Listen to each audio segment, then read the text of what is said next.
Assalamualaikum warahmatullahi wabarakatuh. Bismillahirrahmanirrahim. Tabarakalladzi nazzala al-furqana ala 'abdihi liyakuna lil 'alamin nadhira.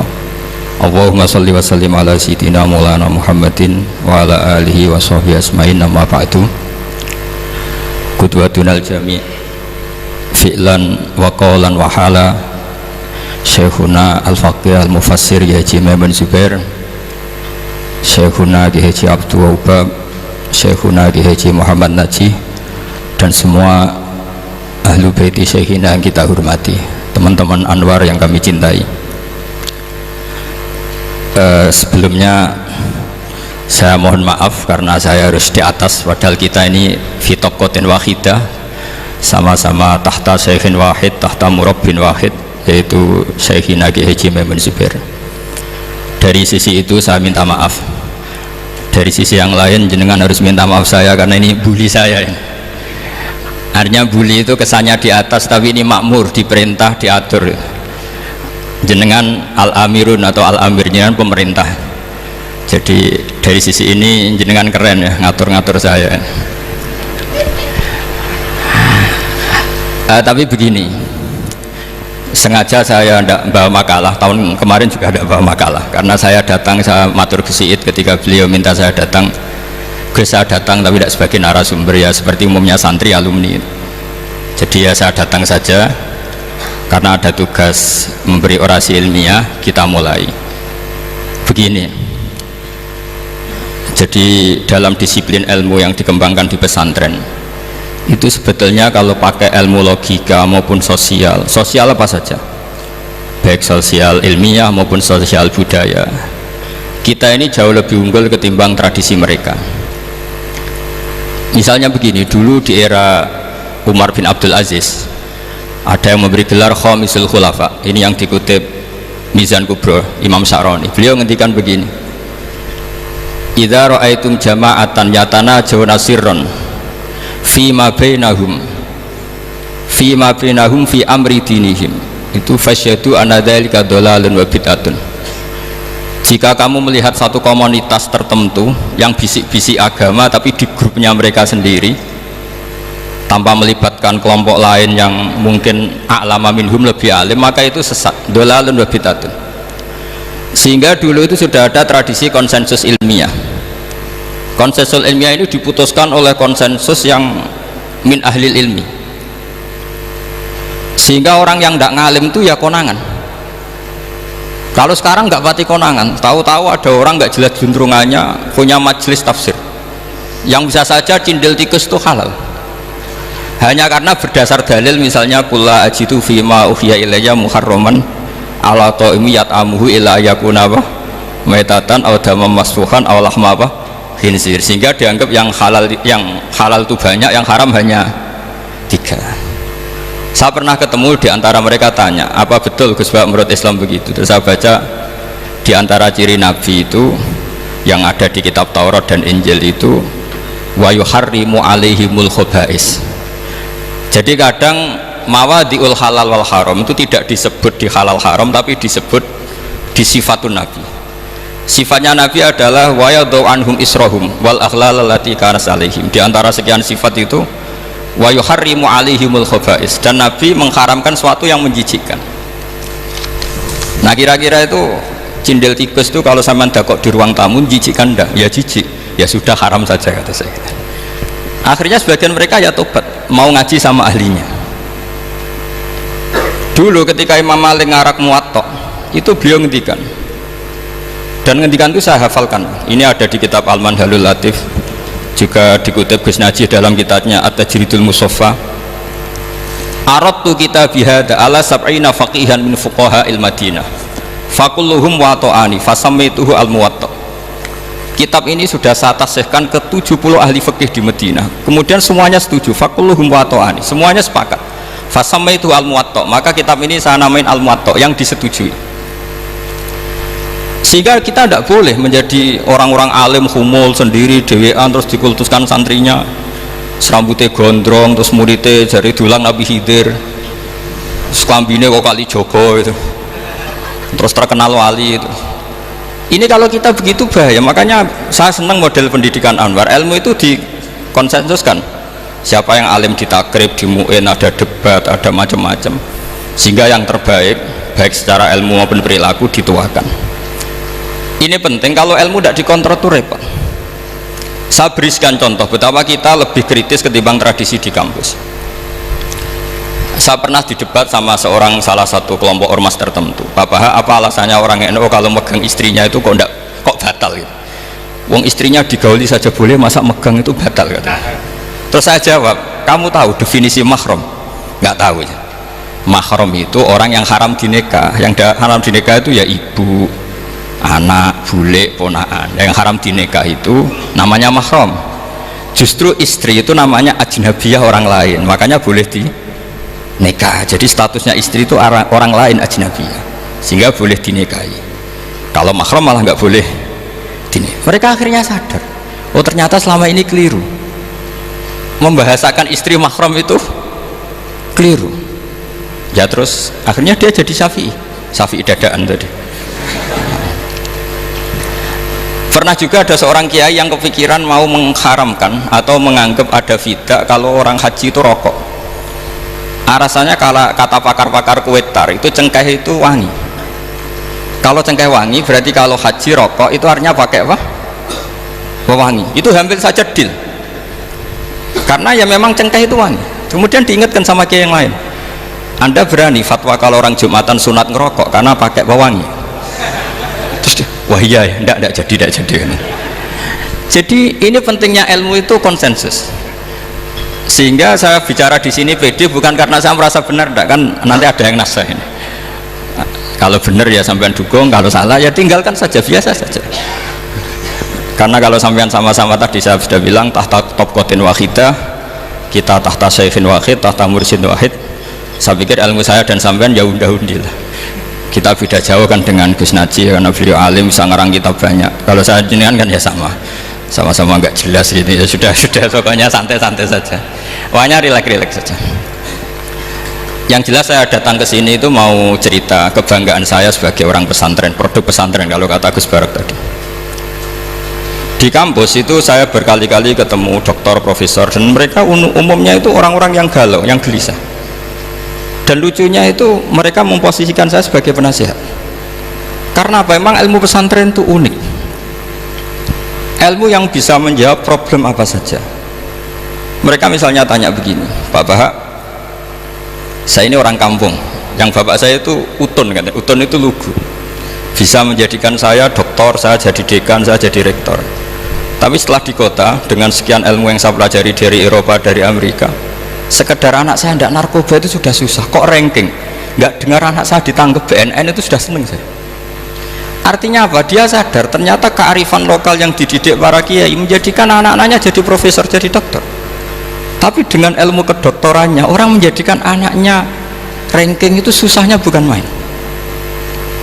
Karena nggak ada kearifan.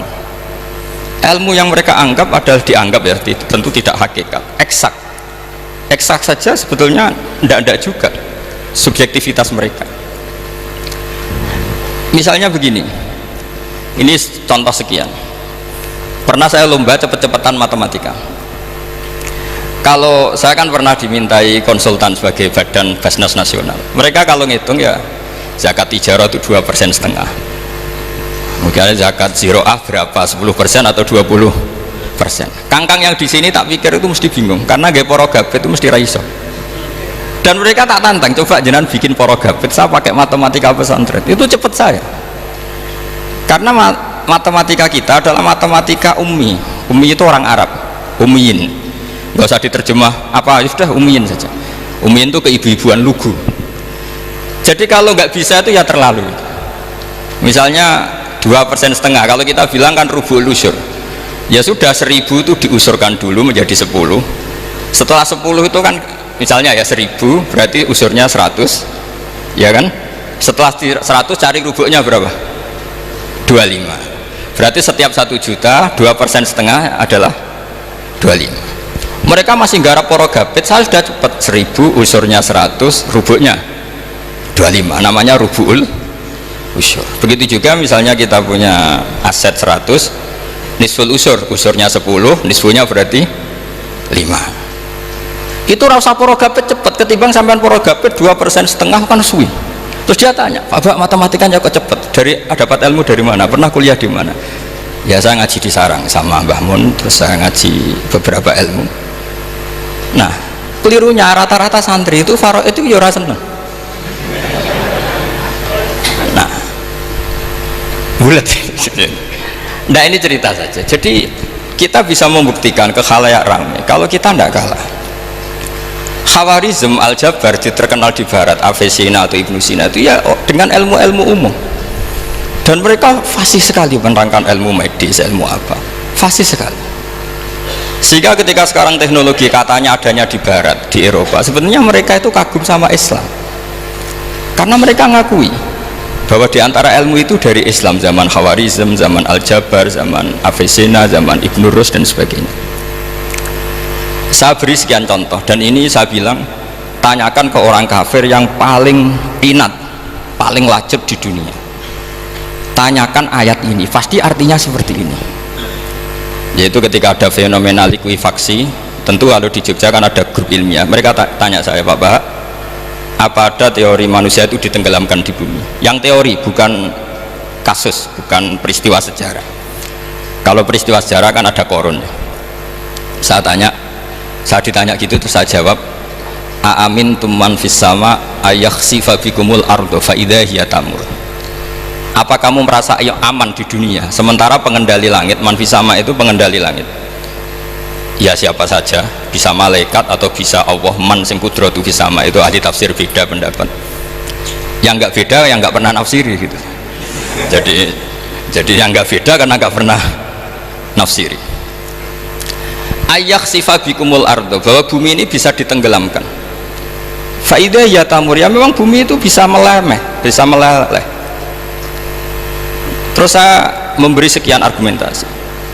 Kalau kamu katakan justifikasi ilmiah karena kadung Islam dan kadung pegangan Quran, mungkin Anda akan bilang saya ini justifikasi, nyari pembenaran secara syariah. Tanyakan ke ahli lughat yang non muslim, maknanya ayat itu tetap seperti itu. Begitu juga misalnya ayat wal ardi dzati sodr, dan bumi yang berkarakter bisa retak. Sodkon itu retak. Dulu kita hanya punya contoh, misalnya biji-bijian jagung yang lembek, yang lemah, dan bumi yang keras, atau ketela atau bengkoang itu. Ternyata dengan segala kelemahan ini, biji-bijian ini bisa merekah, dan buminya yang ngalah memberi ruang. Dulu ulama hanya nyontohkan tadi, misalnya kalkhinto, apa saja yang bisa bumi mengalah dengan proses tumbuhnya tanaman. Tapi itu kan qaulul mufassir. Kenangan saya ngaji ya, makanya saya bangga sekali sebagai murid beliau. Saya memberi gelar beliau al-faqih al-mufassir, faqih betul karena beliau putra Abu Zubair yang ma'ruf bil fikhi, dan al-mufassir beliau itu murid Said Alawi yang ngarang takriran Faidul Khabir itu dengan Habib Muhsin al-Musawa ini. Ini penting, sanad kita ini penting, dan kita insya Allah sebagai murid tidak akan merusak sanad itu. Dan yang merusak sanad itu gurunya alim, baik guru alim terus kita bodoh, itu merusak sanad itu. Saya masih ingat didawi Mbah Mun, wong jagoan merusak sanad. Ibnu Hajar al-Asqalani ngalim-ngalimi wong, di murid Zakaria al-Ansori, beliau di murid Ibnu Hajar terus di murid Fathul Mu'in. Jadi kiai nak di murid ngalim itu yo isin hak katanya. Nah kita berlomba-lomba supaya gak ngisin-ngisinin kiai. Ya ini kan kompetisi. Kalau gak kasih alim ya ngaku alim saja lah supaya ya nggak apa-apa. Artinya ya cukup lah kalau di daerah masing-masing kan. Saya pernah sama satu temen itu, Gus kula wis ngalim kok iso. Kula niku tiyang Sragen. Urip kula teng kaki Joko Samudra. Jadi kok kula ngeten iki pun alim. Ketika dia nakal dan pengurus nyurati orang tuanya memberitahu kalau anaknya nakal, dia tenang saja. Tak tanya, kenapa kamu tenang? Bapakku buta huruf. Jadi pengurus nyurati itu ya tenang saja dia, karena dia tahu orang tuanya itu buta huruf. Kok nikmat urip kok kowe nggih, saya najar. Ya tapi insya Allah barokatuh Syekhina semua itu tetap berkah, karena itu awal hidayat di daerah masing-masing. Itu tidak perlu alim, sudah hebat itu. Karena ya nggak perlu lah, kalau alim betul malah nggak sempat dakwah. Begini, ini penting saya utarakan. karena sanad keguruan itu pernah saya cek ya. Ini cerita ini tahadus bin Nikmat, guyonannya ulama meskipun guyonan itu ternyata musalsal. Dulu ya itu mungkin semuanya dengar sering cerita ada seorang desa gitu yang kambingnya habis mati, kebetulan kambingnya itu jenggotan, kata beliau itu ada khotib yang jenggotan tuh nangis, sempat khotibnya itu GR kalau dia itu ya ta'assar bimau idoti ya ta'assar sampai apa nangis itu. Ternyata enggak, dia ingat khotib itu ingat kambingnya yang mati. Itu cerita Yayu dulu dan diulang-ulang. Ternyata saya baca, kalau sama nggak percaya baca di Al-Fawaid Asyatiriyah atau Al-Fawaid Al-Haramiyah, itu karangannya Habib Salim Asyatiri. Beliau dekat sekali dengan Gus Najib, pernah nginep di beliau. Itu di karangan beliau sampai cek nanti di qauluhu ta'ala lau adzibannahu adzaban sadidan aw la asfahannahu aw la ya'tiyanni bi sultanim mubin. Itu kata beliau begini, adzaban sadidan itu orang dihidupkan atau didomisilikan di daerah yang nggak sejenis, itu tersiksa sekali. Terus di situ beliau cerita dulu itu ada orang alim alamah hamilul Quran itu di penjara karena ketemu orang sejenis, santri-santri yang kebetulan itu ada kios politik itu atau gerakan politik, itu di penjara itu asik saja. Bahkan banyak alumni penjara itu udah hafal Quran, yang sebelum hafal ada yang bebas, nggak mau bebas karena ingin meneruskan hafalan dengan saking keramatnya tadi orang alim yang hafal Quran. Suatu nanti kalau nggak percaya nanti dicek, kitab itu sekarang gampang didapatkan, Al-Fawaid apa Asyatiriyah atau Al-Fawaid Al-Haramiyah itu namanya itu ternyata. Terus penguasa ini ngerti ini di penjara kok happy saja malah mulang Quran, di penjara be wong bedui sing ra roh wong alim ya ora roh kitab. Ternyata si bedui tadi pertama melihat syekh yang jenggotan tadi ingatnya sama kambing tadi, langsung doa, ya Allah saya ingin bebas. Artinya betapa tersiksanya orang dikumpulkan orang yang tidak sejen. Dan guyonan itu ada di Al-Fawaid Asyatiriyah. Betapa ini al-arwah junudun mujannat. Mbah Mun muridnya Sayyid Alawi pernah cerita itu, meskipun dengan analogi kias yang beda. Sayyid Habib Salim Asyatiri itu malah cerita itu ditadwin, dimudawankan, yaitu ditulis di kitab. Itu kan luar biasa. Dan saya punya kitab itu. Kemudian yang sama lagi adalah Yai sering berkeyakinan annal ardo kurawiyah, meskipun sampai mungkin lihat di video-video nak bumi itu flat, itu orang nggak mau mikir mungkin ya. Annal ardo kurawiyah, saya percaya beliau karena beliau orang alim dan saya percaya teori falak. Kemudian saya cek di tafsirnya Imam Habib Satiri tadi di ayat watarol jibala tahsabuha jamidata wa hiya tamurru marras sahab, kata beliau annal ardo kurawiyah wa anna hadhil ardo tamurru kal jibal atau tamurru mamarul jibal marul jibal. Ketika dia ditanya apa alasannya, watarol jibala tahsabuha, kan ada kata tahsabuha.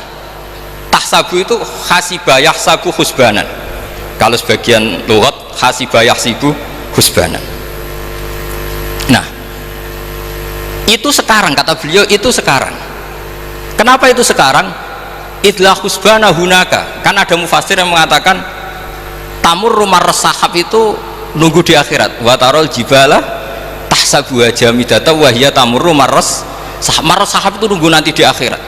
Tapi kata Habib Salim Asyatiri tidak, di dunia. Idlah husbana hunalika itu akhirat maksudnya. Di akhirat husban itu artinya kan nyongko, ngiro.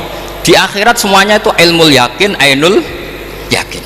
Jadi kalau tahsabuha pasti di dunia, karena adanya husban dugaan hanya ada di dunia. Lagi-lagi muwafaqah bainahu wa bain Habib Salim Asyatiri, dan di situ detail sekali cara beliau nulis tafsir, pengalaman ngaji sama Sayyid Alawi, tanggalnya. Begitu juga saya dulu ngaji sama Yai banyak sekali, diantaranya yang saya syukur sekali yaitu tadi Ulumul Quran, dulu di MGS yang ngajar Faidul Khobir beliau sendiri, dan kita syukur sekali. Jadi ini pengalaman-pengalaman kita sebagai murid, sebagai penerus. Terus ketiga begini, ciri khas samahah atau samahan. Ini saya meskipun tidak bawa makalah, saya ini baca sekian takbir. Kenapa guru-guru kita di Indonesia itu menghindari tema-tema ekstrim atau tema-tema keras? Saya pikir di sini masyhur sekali, beliau sering ngendikan zada khusyuan zada jalan, kita hanya nirukan saja tapi tidak ikut menvonis. Karena kalau kita serius, terlalu serius ngendikan hukum-hukum yang serius, nanti kejadiannya begini. Ini saya baca takbir ini dari kitab Ibnul Qayyim di I'lamul Muwaqqi'in an Rabbil Alamin dan dari kitab Nasaihul Ibad. Ketika lisan dihisab sama Allah Ta'ala dan mendapatkan azab yang paling tinggi dibanding jawareh yang lain, itu ketika lisan menanyakan sama Allah, kenapa ya Allah saya punya adab yang begitu ekstrim? Jawabannya Allah, kharajat minka kalimatun balagot masyariqal ardi wa magharibaha fasufikat biha damul haram wa ukhidha biha al malul haram wa antuhika biha al farjul haram. Jadi kalau fatwa serius menjadi ekstremis, apalagi fatwa-fatwa tentang chaos, tentang apa, itu nanti resikonya itu ada safkut dima, dan itu hal yang dihindari ulama dulu. Kamu jangan pernah fatwa dengan meluncurkan satu kalimat yang dengan kalimat itu bisa saja sufika biha adamul haram, orang-orang yang nggak perlu mati harus terbunuh, dan sebagainya dan sebagainya. Kalau dalam Nasaihul Ibad redaksinya adalah kharajat minka kalimatun balagot masyariqal ardi wa magharibaha. Ini kalau di kitab Ibnul Qayyim redaksinya itu ada seorang ulama yang ngeluh ketika habis ngajar Al-Hudud. Ha anadza, kata beliau, yuta'allamu minni ma tudrabu bihir riqab wa tuta'u bihil furuj wa tu'khadhu bihil huquq. Jadi sehingga dengan tradisi ulama kabiron an kabirin, dulu-dulunya itu memang ulama menghindari tema-tema ekstrim, bukan karena tidak bisa, karena takut ini kalau salah fatwa nanti safkut dima. Dan itu yang dilakukan Said Hasan bin Ali ketika beliau konflik, ya dengan tanda kutip konflik dengan Muawiyah. Kata beliau, bisa saja ini hak rajulin, ya sudah tak kembalikan ke dia, bisa saja hak saya tak kasihkan ke dia, haknan lidima'il muslimin. Tapi karena hukum itu adalah hukum yang sifatnya ijtihadiyah, beliau tetap menutup dengan makalah wa in adri la'allahu fitnatul lakum wa mata'un ilahin. Saya tidak tahu ini kayak apa, jangan-jangan ini hanya fitnah. Kenapa beliau tetap menutup hukum wa in adri dan kemudian ditiru terus oleh Imam Malik? Setiap ditanya sering bilang la adri, sampai yang tanya pernah mangkel. Ini pernah dikutip Gus Najih dalam kitab At-Tajridul Mustafa, juga ada di Al-Manhalul Latif. Kenapa Sa'alim engkau selalu jawab la adri? Kata Imam Malik, jawab, saya ini orang jauh, kalau sampean bilang la adri nanti gimana saya laporannya, yang disuruh tanya. Kata Imam Malik happy saja, fa'abligh man wara'aka anni la adri, enggak kamu tok yang harus tahu kamu saya la adri, itu kan dari pisan umat temen aku ya la adri. Jadi ulama dulu saking khosnya sama Allah, khosyah, bilang nggak tahu itu nggak masalah, karena begitulah sanad mereka dalam hal-hal yang ijtihadiyah yang potensi safkut dima. Saya ulang lagi, yang potensi safkut dima itu milih aman bilang la adri. Sampean kalau nggak percaya dicek di Sahih Muslim atau di kitab-kitab hadis sahih yang lainnya. Dan ini juga yang dipakai Ibnul Qayyim ketika bikin muqaddimah I'lamul Muwaqqi'in dalam Khotorul Fatwa. Ada seorang namanya itu Buraidah. Buraidah itu Amirul Jais. Itu setiap mau perang atau punya MOU dengan kelompok lain, kata Rasulullah, jika mereka menginginkan kamu ala antun zilahum ala hukmillah wa ala hukmi rasulillah fala tunzilhum ala hukmillah wa ala hukmi rasulillah. Ada redaksi yang fi dhimmatillah fi dhimmati rasulillah, walakin anzilhum ala hukmi, posisikan bahwa MOU itu atas nama kesepakatan kamu dan mereka. Fa innaka la tadri atusiba hukmallahi amla, karena kamu tidak tahu apa kamu persis sebagaimana hukum Allah pandang. Kamu tidak bisa misalnya secara fikih, misalnya ada Zaid ini kafir harbi, terus kamu bilang ini wajib diperangi karena kafir harbi. Oke, itu mungkin, tapi masalahnya bisa saja khusus Zaid ini ada sunnatullah, ada ilmu Allah yang mau diberi hidayat sehingga ada perlakuan khusus. Sampai lihat dalam Asra Badrin itu yang ketangkap di Asra Badrin itu kan semuanya kafir harbi. Ini alhamdulillah ini beliau rawuh.